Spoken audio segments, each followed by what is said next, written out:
Esse 8 de janeiro eu vejo como uma cópia muito mal feita do que aconteceu no Capitólio dos Estados Unidos, com a perda da eleição do Donald Trump. Né?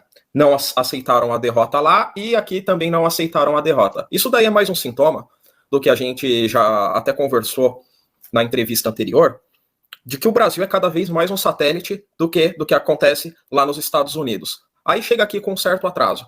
Isso daí é um fato.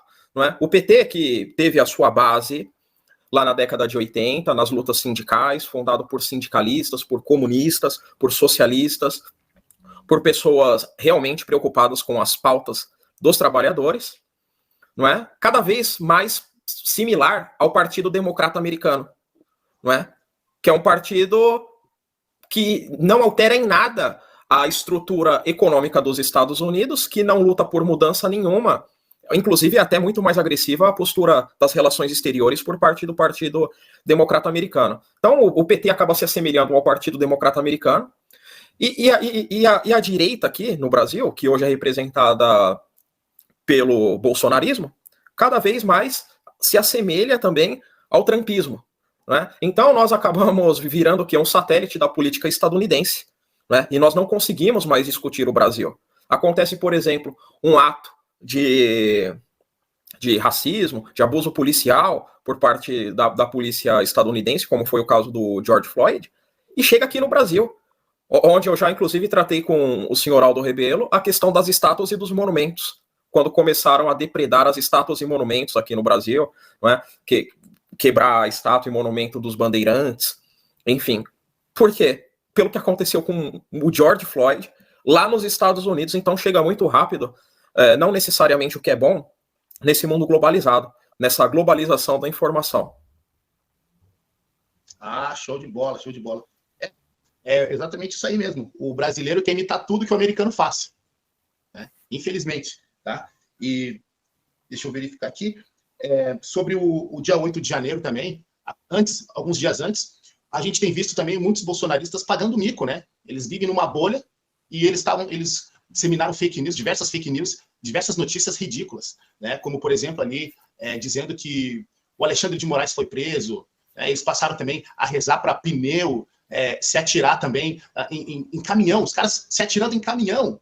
Quem se lembra do meme do patriota do caminhão? Né? Eu gostaria que tu comentasse referente a esses micos aí, Mirko. Nós estamos vivendo, por ambos os lados, a era da filosofia do absurdo. Né? E realmente existe a filosofia do absurdo. Eu sempre até menciono em conversas privadas, eu não sei se vocês que estão nos assistindo já viram o Skylab, ou pelo menos algum corte dele, né? O Skylab, onde ele fala alguns absurdos ali nas entrevistas, realmente para viralizar. Né? E ele é um cara bem formado, né? Se eu não me engano, ele é formado em filosofia, e ele fala isso propositalmente, por quê? Para atrair a atenção, porque nós estamos vivendo na era do absurdo. Então, esse tipo de coisa, há 10 anos atrás, qualquer pai de família acharia, um absurdo, você ir para a porta do quartel, ficar falando para ninguém, porque o próprio Exército Brasileiro, as Forças Armadas já falaram, as eleições foram limpas, não vai ter golpe, e pronto. Não é? E aí, como se não bastasse, tentaram ensaiar uma greve, né, por parte dos caminhoneiros, e tinham caminhoneiros que eram contra, e acabaram furando o bloqueio, e aí acabou ocorrendo esse fato, né, do patriota do caminhão. Então, agora imagina como que, eu não sei quem que é esse cara, eu não sei se ele é pai, mas com certeza ele é filho, ele é irmão, como ele vai se apresentar perante a família, como ele vai se apresentar no trabalho dele, não é? Como ele vai ser visto pelos vizinhos, não que isso importe, não é? Mas todos nós, eu acredito que devemos ter o mínimo de decoro moral, ainda como pessoas anônimas, devemos ter o decoro moral ali, né? De ter noção do que é absurdo, do que é normal e do que é o inenarrável. Como é o caso. Meu Deus do céu. É muito engraçado. E engraçado também que o Bolsonaro, na época, ele ficou calado. Ele não tomou nenhuma... Ele não se pronunciou. Foi para os Estados Unidos também, ficou quieto. E o bolsonarista, o militante fanático, ele colocou na cabeça que o Bolsonaro iria dar uma resposta em 72 horas. E que era para ficar na frente dos quartéis. Entendeu? Era para... Sabe por quê? Fazer bloqueio, atrapalhar o direito de ir e vir do cidadão, do trabalhador.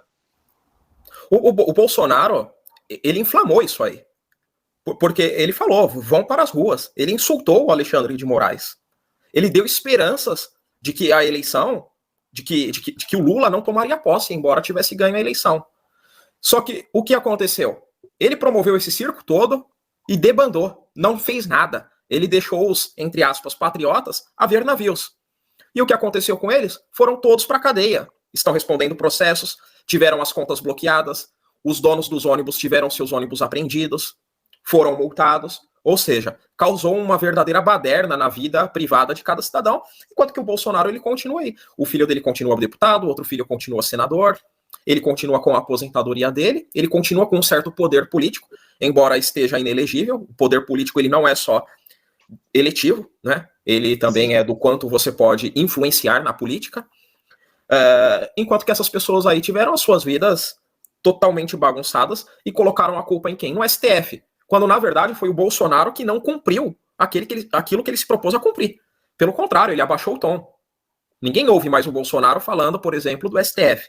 Ninguém ouve mais o Bolsonaro falando em urnas fraudadas. Ninguém ouve mais.